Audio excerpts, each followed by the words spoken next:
Hello students, welcome to the TMPS online class. Now we are continuing the chapter number 5, that is a constitution. So the next is we were talking about the right and duties. So today I will explain you about it. The first is the fundamental rights. यहाँ पे हम right की बात कर रहे हैं. Right सिर्फ वो नहीं होता left या right, ठीक है. Right यहाँ पे होता है कि कौन सा rules है जो कि पब्लिक को दिया गया है, सिटीजन ऑफ इंडिया को दिया गया है, और वो अगर उसके साथ उनके साथ कुछ रॉन्ग होता है तो दे हैव अ राइट, उनके पास राइट लेने का मतलब एक्शन लेने का उनके पास राइट है, हक है. तो यहाँ पे उस हक को हमने क्या बोला है, राइट. राइट मतलब सही चीज़ है जैसे बोलते हैं. तो यहाँ पे सारे सिटीजन को राइट है, और वो क्या राइट है, that while making laws the government keeps in mind the fundamental rights of the citizen, कि उनके राइट को कोई भी हानि ना हो, ठीक है, उनको कोई इफेक्ट ना पहुँचे. इसलिए सबसे पहला राइट है हमारे राइट टू इक्वालिटी. इक्वालिटी से आपको समझ में आ रहा होगा, इट मीन्स इक्वल. तो सारे सिटीजन्स क्या है यहाँ पे इक्वल माने जाते हैं, चाहे वो वुमेन हो चाहे वो मेन हो, नो मैटर या क्या रिलीजन है उनका, क्या कास्ट है, but every one is equal here. कोई भी वहाँ पे अनइक्वल टाइप नहीं ट्रीट किया जाएगा. Now right to freedom. Freedom मतलब तो सभी को पता है, आज़ादी. अगर आपसे कोई आपकी आज़ादी छीन लेगा तो आपको अच्छा लगेगा? नहीं. तो वैसे ही किसी भी सिटीज़न, किसी भी पब्लिक से आप उसका राइट नहीं छीन सकते हो फ्रीडम का.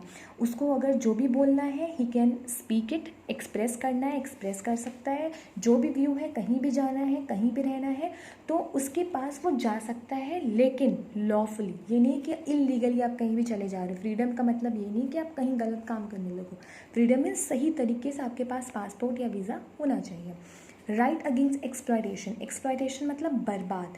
बर्बाद होने का मतलब है यहाँ पर कि आपका राइट है कि अगर आपको कोई एक्सप्लॉइट कर रहा है या कोई आपका मिसयूज़ कर रहा है तो आप उसके लिए एक्शन ले सकते हो. जैसे कि गरीब बच्चों की बात कर ले तो they are always treated unequal, और specially they should be protected by this right. तो उनको यहाँ से प्रोटेक्ट करना चाहिए. तो education to children, protecting them from child labour, promoting equal pay from equal work. सबको इक्वल काम मिलना चाहिए, इक्वल वर्क होना चाहिए.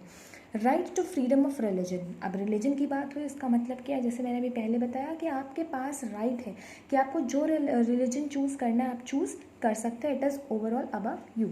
Cultural and educational right. India is a land of diversity with many languages and cultures in different states of the country. Every cultural group, especially the minorities. Minorities means जो बहुत कम होते हैं उनको क्या करना चाहिए, उनके कल्चरल को, राइट को बचाना चाहिए, ठीक है, उनको एक्सप्लॉइट होने से बचाना चाहिए ताकि वो अपनी लाइफ को क्या कर सके, एंजॉय कर सके और उनको सारे बेनिफिट मिल सकें. Right to constitutional remedies. Citizens के पास इक्वल राइट है कि वो अपील कर सके कोर्ट के आगे जाकर. अगर उनके साथ कोई भी अनजस्टिस चीज़ होती है, अगर उनके साथ कोई नाइंसाफ़ी होती है तो वो डायरेक्टली कहाँ जा सकते हैं, कोर्ट में जा सकते हैं. Right to education. सभी को पता है कि हर बच्चे का हक है क्या, एजुकेशन पाना. तो ये एजुकेशन किस एज से मिल सकती है आपको, all the children in the age group of 6 to 14 years can get a free and compulsory education. किसके थ्रू, गवर्नमेंट के थ्रू, अंडर विच एक्ट 209 2009 के तहत, ठीक है.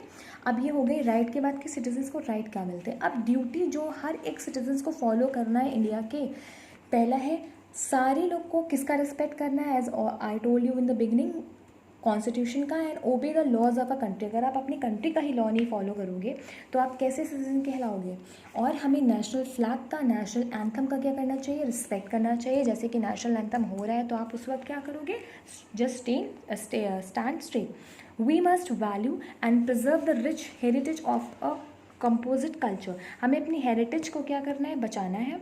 और हमें गवर्नमेंट को time to time national crisis में क्या करना है, हेल्प करना है. नेशनल क्राइसिस मतलब जैसे अभी हमारे लाइफ में बहुत बड़ी प्रॉब्लम चल रही है, कोरोना.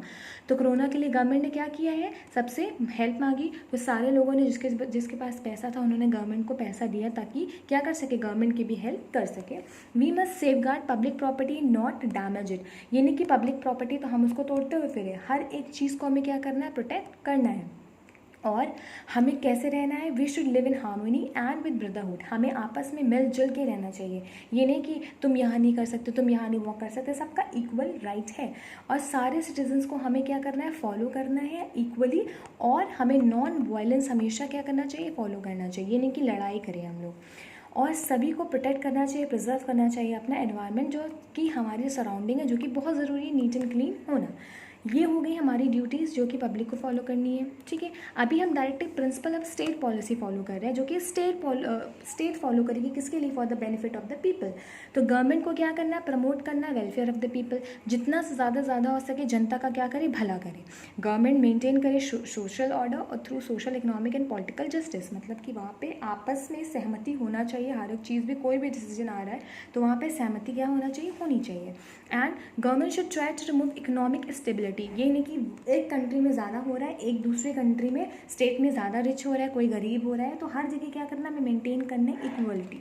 गवर्नमेंट हमेशा ट्रीट करना चाहिए इक्वल सबको, और जॉब की अपॉर्चुनिटी देनी चाहिए, चाहे वो मेल हो या फीमेल हो, लेकिन सबको जॉब राइट है पाने का।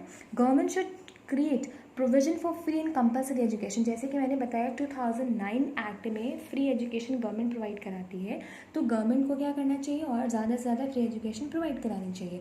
Prevention of child abuse and exploitation of workers, कोई भी अगर चाइल्ड काम कर रहा है उसे अब्यूज़ नहीं करना चाहिए, और कोई एक्सप्लॉयटेशन हो रहा है वर्कर तो उसे बचाना चाहिए।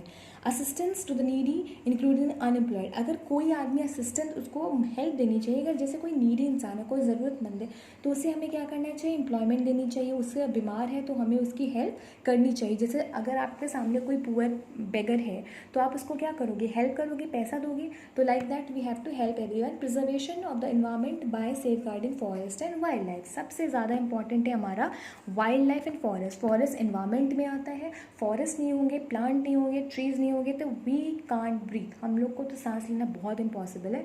और उसके थ्रू एनिमल्स जो कि सारी चीज़ों को क्या करते हैं, सर्कल में चेन में चलाते हैं, तो इसलिए वाइल्ड लाइफ भी, जानवर भी हमारे लिए बहुत ज़रूरी है। तो सारी चीज़ एवरीथिंग आई मेंशन है कि क्या राइट है, क्या राइट नहीं है, पब्लिक के क्या फॉलो करना चाहिए, और अगर आप किसी चीज़ में हो और आपके साथ गलत हो रहा है तो आप उसके लिए लड़ाई भी कर सकते हो कि we are not getting that right जो हमारे कॉन्स्टिट्यूशन के अंदर लिखा गया है। Thank you class for this.